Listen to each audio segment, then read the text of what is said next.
Hello everyone, good morning.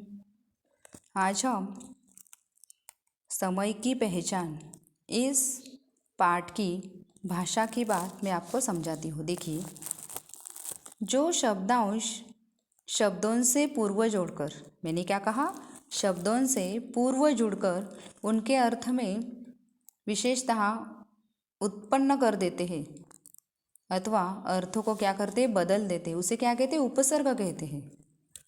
इन शब्दांशों का स्वतंत्र रूप से प्रयोग नहीं होता। अभी देखो, कविता में कौन कौन से शब्द आए हैं। सुयोग शब्द का प्रयोग हुआ है जिसमें सु उपसर्ग है। सु का अर्थ है उत्तम, और किसी भी शब्द से पहले सु उपसर्ग लगा देने से शब्द के अर्थ के साथ अच्छा जुड़ जाता है। इसलिए जैसे कि सु प्लस योग यानी अच्छा समय, सुयोग यानी अच्छा समय। इन शब्दों के आगे सु उपसर्ग लगाकर नए शब्द बनाइए और उनके अर्थ भी लिखिए। देखिए, जैसे कि यहाँ पर क्या शब्द है, पुत्र, उसको हमें सु उपसर्ग लगाना है। उपसर्ग कहाँ पे लगता है, शब्द के पूर्व लगता है, यानी पुत्र ये शब्द है, और उसको अगर उपसर्ग लगा तो उसका क्या होता है, अर्थ बदल जाता है। पुत्र उसका अर्थ है, सॉरी, उसको उपसर्ग लगा सु यानी सुपुत्र। सुपुत्र का अर्थ क्या है, अच्छा पुत्र। उसके बाद है मति, मति उसको उपसर्ग लगा सु, सुमति, सुमति यानी अच्छी आदत। गंध उसको उपसर्ग लगाने के बाद सुगंध, सुगंध यानी अच्छी अच्छी खुशबू। शिक्षित उसको सु उपसर्ग लगाने से सुशिक्षित, सुशिक्षित यानी पढ़ा लिखा। उसके सामने उसका अर्थ भी लिखना है। उसके बाद है यश, उसको सु उपसर्ग लगाने से सुयश, सुयश यानी क्या, कीर्तिमान। योग्य, सुयोग्य, सुयोग्य यानी क्या, ज्ञाता। फल उसको उपसर्ग लगाने के बाद सुफल, सुफल यानी अच्छा परिणाम। गम, सुगम, सुगम यानी आसान। ये उपसर्ग लगाकर उसके अर्थ भी मैंने आपको बताए हैं। उसके बाद है कविता में आए इन शब्दों के विलोम लिखिए। विलोम यानी ऑपोजिट वर्ड, विपरीतार्थ। जैसे कि सुयोग उसका विलोम कुयोग, विश्वास अविश्वास, व्यर्थ उपयोगी, आलसी मेहनती, शुभ अशुभ, जीवन मरण, परमार्थ स्वार्थ, ये उनके विलोम हो गए। उनके बाद है इन शब्दों का अपने वाक्यों में प्रयोग कीजिए। यहाँ पर है श्रेष्ठ, व्यर्थ, सुसमय, ममता, अनुपम, सर्वथा, परमार्थ और संदेह। इनका आपको क्या करना है, वाक्यों में प्रयोग करना है। एक शब्द का मैं आपको अपने मन से वाक्य में प्रयोग करके बता दूँ। जैसे कि पहला है श्रेष्ठ, विश्वामित्र श्रेष्ठ महामुनि थे। इससे बाकी के इसके आपको क्या करना है, अपने मन से वाक्यों में प्रयोग करने हैं।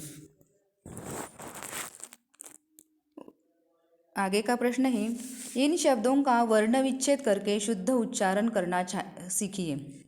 श्रेष्ठ यानी उसमें श्रेष्ठ शब्द में कौन कौन से स्वर और व्यंजन आते हैं। मैंने आपको वर्ण विच्छेद ये भाग आपको सिखाया था, उसके हिसाब से आपको वर्ण विच्छेद करके वहाँ पर लिखना है। आगे का प्रश्न है, कविता में प्रयुक्त होने वाले ये जो शब्द है उनके दो दो अर्थ होते हैं।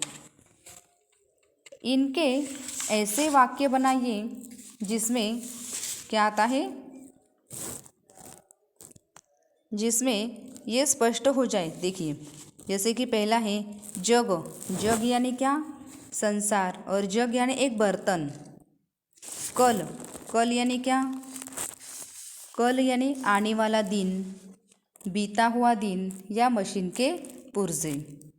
कर, कर यानी हाथ, करना या टैक्स। तो वैसे ही आपको क्या करना है, कविता में प्रयुक्त ऐसे कुछ शब्द दो दो शब्द ये कर उसका क्या करना है, वाक्यों में प्रयोग करना है। जैसे कि जग, यहाँ पर जग का अर्थ क्या है, संसार। उसका वाक्य में प्रयोग हम क्या करेंगे, यह जग बुराइयों से भरा हुआ है। ये एक अर्थ का उसका वाक्य में प्रयोग हो गया। उसके बाद जग का दूसरा अर्थ क्या हुआ, एक बर्तन, यानी मेज़ पर जग रखा है।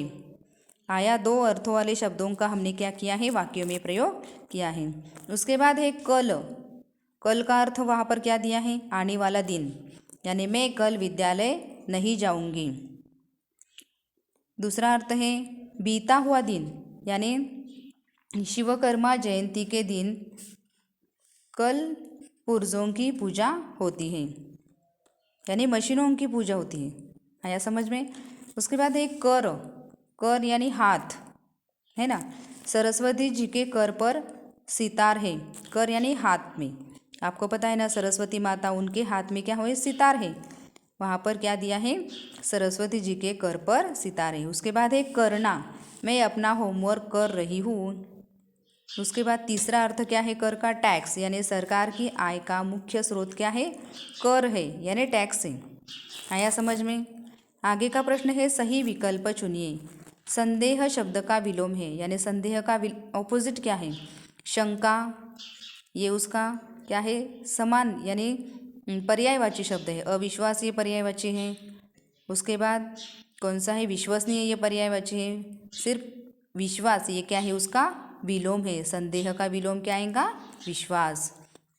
दूसरा है जो करना है अभी करो, वाक्य में प्रयुक्त क्रिया विशेषण का भेद। कालवाचक क्रिया विशेषण, स्थानवाचक, परिमाणवाचक या रीतिवाचक। तो ये क्या है, कालवाचक। कौन सा, कालवाचक। अशुद्ध शब्द है सर्वथा, परमार्थ, पूर्ण या चर्क। तो शुद्ध शब्द कौन सा है, 4 नंबर का चर्क। ये भाषा की बात अच्छे से समझकर अपनी नोटबुक में लिख लीजिए। Thank you very much.